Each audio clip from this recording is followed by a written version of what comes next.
The question is, would you be shot by the Nazis for converting? I've never actually considered this before. I don't think you would be. Well, I probably would be if I don't think it would go down well. If I showed solidarity, because Jewish sympathisers were. Yeah, okay, but what if you just? I'd be killed anyway as an atheist.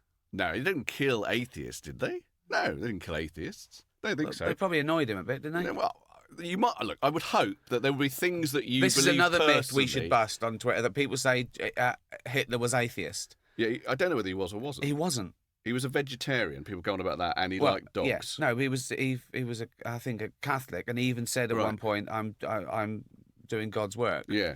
Well, one of the things about evil in the world that I think is not as understood as it should be is that there's almost no one in the world history who's actually been evil in the way they understand themselves. Evil is always put forward mostly by people who think they're doing great things. So there's no one in the world who's like Dr. Evil or like a Bond villain. No. The really terrible people in the world have all thought they were great blokes. Because it comes down to one person's narcissism usually. Yeah. All the terrible things that happened, it wasn't just a sudden swell of movement or a gathering and understanding. Yeah. It was one person who had something about them, or a chip on their shoulder, or that. But that's very important, I think.